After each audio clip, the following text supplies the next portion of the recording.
Okay, what the hell? Okay, welcome back. This is episode 2. This is probably going to be a lot shorter. Now back where we left off. You can change the angle of it so the shadow is like this. And you can also change the distance of the shadow. So now, as you can see, the shadow is a lot further off. And me personally, this is just me personally. You don't have to have yours like this, but if it was me, I would have mine so it's still touching and you don't see any of the white space. That's just me. And then you have the spread, which is basically how bold it looks and how thick it is. And see, as you can see, as I edge up all the way to 100, it looks much more thick. And if I go down to 0, it's more thin, less bold. And what I would recommend, I would probably recommend somewhere around 20 or 30, somewhere in between that. And size is basically just making it a lot bigger and more blurry. Never ever have your size more than about 30. 30 is just too much. I would recommend having it a nice 0 if you want it to look just crisp. And there you have it. Okay. Now some of you can just end here and you would have that as your logo, but me, I'm just going to go into a bit more detail. And what I'm going to do, I'm going to move this into the middle again. And I will now, what you do, you press Control, you hold that down, and you press T. And now you can see that I have this box, and what I'm going to do, I'm going to make it just that little bit smaller. And when you have a logo, you want to make it so it's easy to recognize. So like if it's small, you still can tell what it says. You never want to put that much detail into it, so when you make it small, it's literally impossible to read. Because if that is, then it's not going to be a good logo unless you're going to use it only at that one size. Because like, think of logos that you see, like the Facebook logo. Say Facebook was a shop, just that little F with the blue background, that could be taken down to any size. And the same with the Twitter logo and all of the other logos. Okay, now what?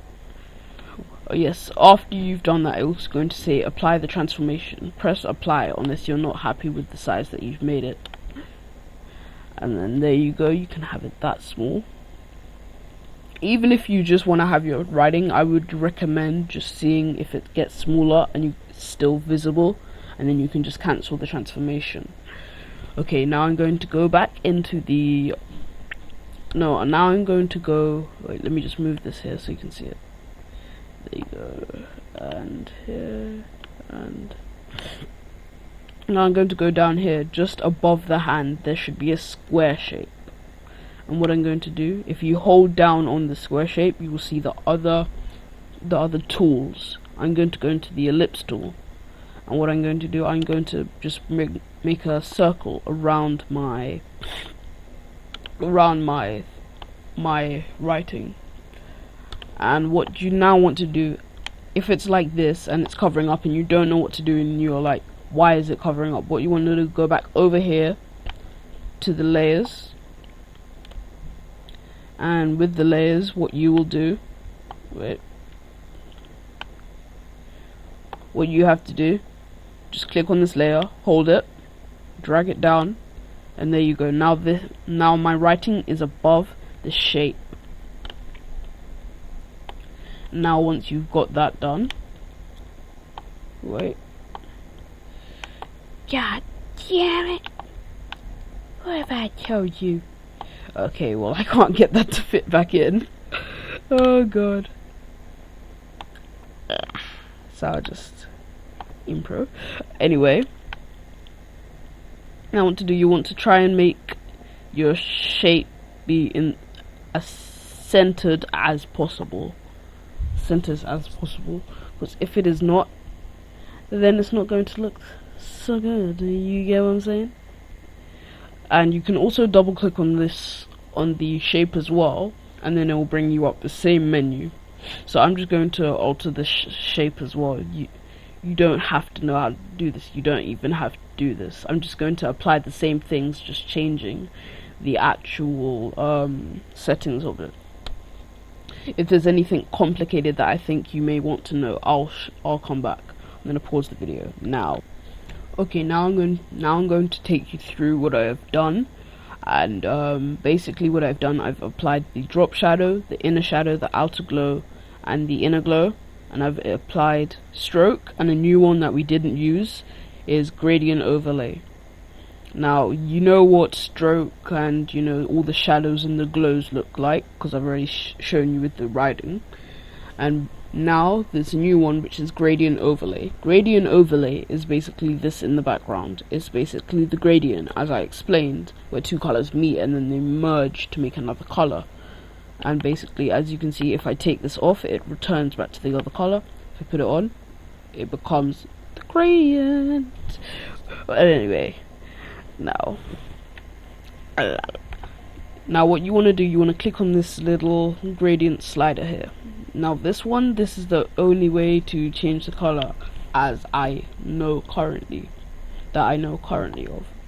And what you want to do, you want to select your colors. Now these are just like the default, as you can see. Sorry for the clicking noises.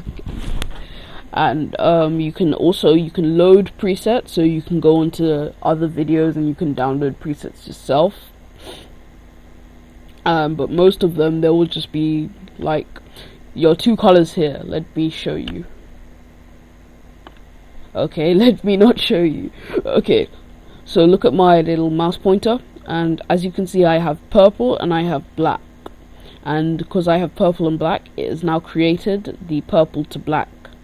And as you can see, it's not random, because you see purple is on top here and then black is below. And as you can see in the preset, purple is on top and black is below. Now I'm going to select this, and you can mess around with these sliders if you insist, but I would recommend not to if you don't know what you're doing. Now what you can do, you can flip them by basically swapping them around. You can also do this. Wait, no. Oh, God. Okay, well, this is glitching out a bit, so I'm just going to leave it before I break my software and have to download it again. Anyway, you can choose a color down here, the color down here, like for the background, and so on. I'm using that for foreground. Okay, you can also choose the angle.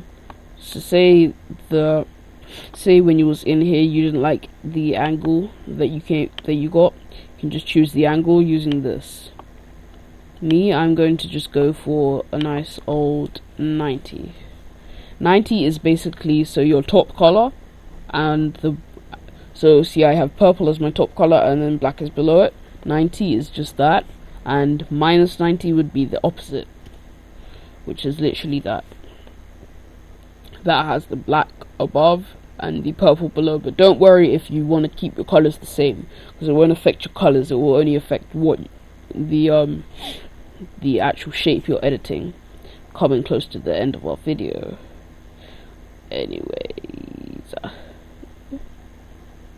and this is my logo, and I hope you've enjoyed the video.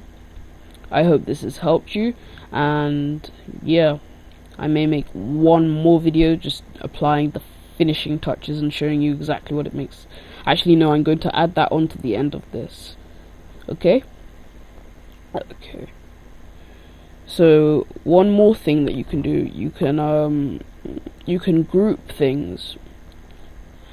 What you do, you right click, and then you will need to go to, actually I'm just going to stop the video and I'm going to restart it.